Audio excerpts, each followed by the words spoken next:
அனைவருக்கும் வணக்கம். நாம் இந்த வீடியோவில் பார்க்க போகிறது தேர்வு நோக்கில் நடப்பு நிகழ்வுகள், முக்கியமான நடப்பு நிகழ்வுகளை நம் தினந்தோறும் செய்தித்தாள்களிலிருந்து நாம் வழங்கி கொண்டிருக்கிறோம். அதில் பார்த்திங்கன்னா election history of election part 2, முன்னாடி பார்ட் 1 பார்த்துருக்கோம். அதில் சில முக்கியமான தகவல்களை கொடுத்துருக்கோம். இதில் பார்ட் 2 பார்த்திங்கன்னா அதனுடைய கண்டினியூஷனாக பாருங்கள். ஸோ இந்திய தேர்தல் ஆணையம் ஜனவரி 25, 1950 உருவாக்குறாங்க.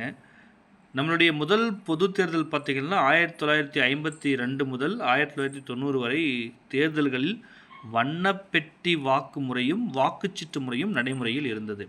சரிங்களா? ஸோ 1990க்கு பின்னாடி தான் தேர்தல்களில் மின்னணு வாக்குப்பதிவு இயந்திரங்கள், அதாவது இவிஎம்னு சொல்லுவாங்க, எலக்ட்ரல் ஓட்டிங் மெஷின், அதை பயன்படுத்துகிறாங்க. சரிங்களா?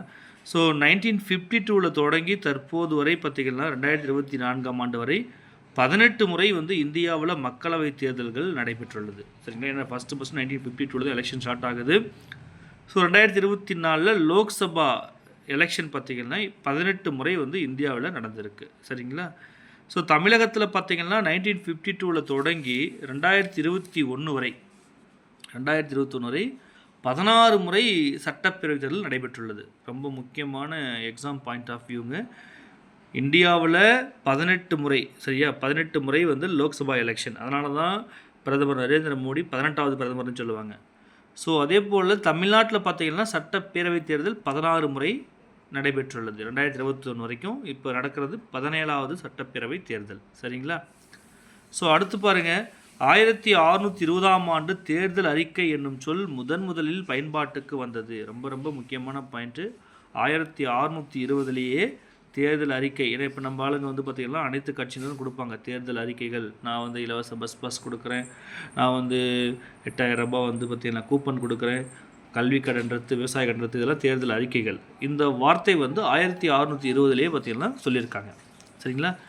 அதே போல் ஃப்ரான்ஸில் 1535 ஆண்டு, ஓகேங்களா, 1535 ஆண்டு உலகில் முதல் தேர்தல் அறிக்கை வெளியிடப்பட்டுள்ளது. சரிங்களா? 1835. அதே போல் 1875 ஆண்டு ஜெர்மனியில் தேர்தல் அறிக்கை வெளியிடும் வழக்கம் நடைமுறைக்கு வந்தது. சரிங்களா? ஸோ இந்தியாவில் பார்த்திங்கன்னா 1937 மத்திய சட்டப்பேரவை தேர்தல் மற்றும் மாகாண சட்டப்பேரவை தேர்தல் முன்னிட்டு 1937 இந்திய தேசிய காங்கிரஸ் கட்சி தேர்தல் அறிக்கையை வெளியிட்டிருக்குது. சரிங்களா? ஸோ அதுக்கப்புறம் 1952 முதல் 1970 வரை நடைபெற்ற தேர்தல்களில் சில தேர்தல் அறிக்கைகள் பார்த்திங்கன்னா சொல்லிகிட்ருக்காங்க. ஸோ அதுக்கப்புறம் பார்த்தோம்னா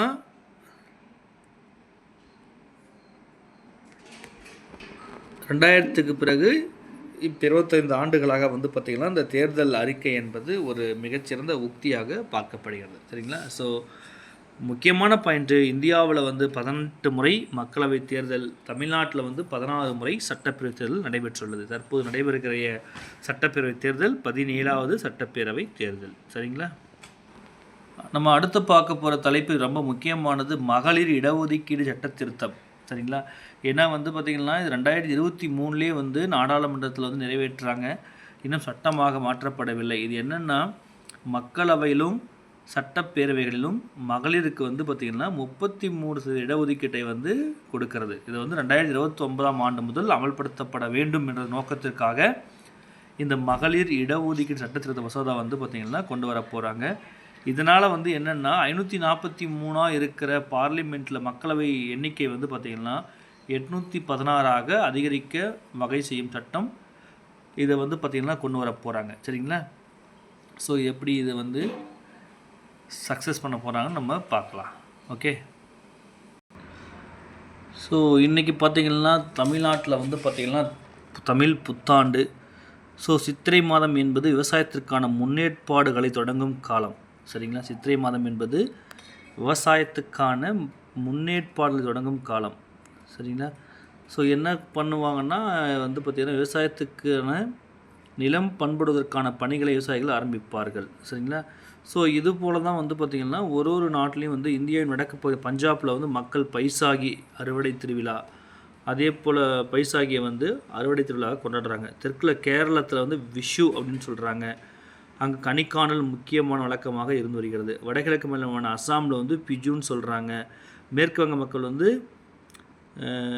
பொகலா பொய்ஷாக் அப்படின்னு சொல்லிட்டு இந்த நாளை கொண்டாடுறாங்க. சரிங்களா? இது ரொம்ப முக்கியமானதுங்க, பார்த்துக்கோங்க. சரிங்களா? இது வந்து புக்கிலே இல்லை.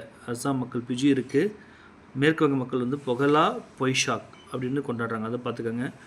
அதே போல் உத்தரகாண்ட் மாநிலத்தில் வந்து ஹரித்துவாரில் வந்து நாடு முழுவதும் மக்கள் வந்து கங்கையில் நீராட இந்த நாளை குறிக்கிறாங்க. ஏன்னா வந்து கங்கை கருணையோடு பூமிக்கு வந்த நாள் சொல்லி இந்த நாளை வந்து மக்கள் கொண்டாடுறாங்க.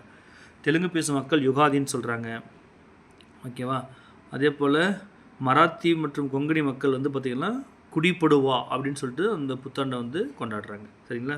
ஆனால் தமிழ் மொழி கல் தோன்றி மண் தோன்றா காலத்தே முன் தோன்றிய மூத்த குடி என்ற பெருமைக்கு உரித்தானவர்கள் நம் தமிழ் மொழி. சரிங்களா?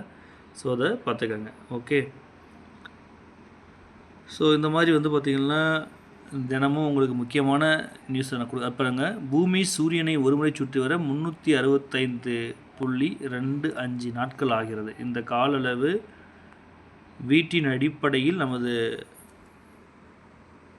பிறப்பு அமைகிறது. சரிங்களா? ஸோ அதுக்கப்புறம் வந்து முக்கியமானது என்ன அப்படின்னா, அஸ்ட்ரானமி என்ற சொல் கிரேக்க மொழியில் நட்சத்திரங்களின் விதிகளை படிக்கும் அறிவியல். அஸ்ட்ரானமினா கிரேக்க மொழி சொல்லு நட்சத்திரங்களின் விதிகளை படிக்கும் அறிவியல் அப்படின்னு சொல்கிறாங்க. சரிங்களா? ஓகே. அடுத்தது பார்த்திங்கன்னா உங்களுக்கு முக்கியமான கேள்வியில் வந்து நாள் கோள் திங்கள் ஞாயிறு கணை அழல் 5 ஒருங்கு புணர்ந்த விளக்கத்து அணையை, இந்த ஐம்பூதங்களுடைய கூட்டு சேர்க்கையால் தான் இந்த உலகம் ஆனது. இது நாள் கோள் திங்கள் ஞாயிறு கணையல் இயக்கத்தால் பூமி அமைகிறது அப்படின்னு சொல்லி சொல்கிறாங்க. சரிங்களா? ஸோ அதுக்கப்புறம் பார்த்தோம்னா வால்நிற விசும்பில் கோல் மீன் சூழ்ந்த இளங்கதிர் ஞாயிறு எல்லும் தோற்றத்து என்று சிறுபான்ற்று பாடல் வரியிலிருந்து சொல்லுது. சரிங்களா? சங்க இலக்கியங்களில் வந்து கோள்கள் மற்றும் 27 நட்சத்திரங்கள் குறித்த விரிவான தகவல்களும் இடம்பெற்றுள்ளது. சரிங்களா? அதுக்கப்புறம் புறநானூற்றில் வந்து மை மீன் என்று, அதாவது கரிய நிறம் கொண்டது என்றும் கபிலர் பாடுகிறார். சரிங்களா? சனிகிரகம் கருமையானது என்பதை, முக்கியமான பாயிண்ட்டுங்க, சனிகிரகம் கருமையானது என்பதை புறநானூற்றில் மை மீன் என்று கபிலர் வந்து பாடுறாரு. சரிங்களா? ஸோ அந்த மாதிரி வந்து ஒன்று உங்களுக்கு முக்கியமான பாயிண்ட்டை கொடுக்குறேன், நீங்கள் இன்ஸ் எடுத்து நீங்கள் படிச்சுக்கோங்க. ஓகேங்களா? All the very best. தெய்வத்தான் ஆகாதெனினும் முயற்சித்தன் மெய்வருத்த கூலி தரும்.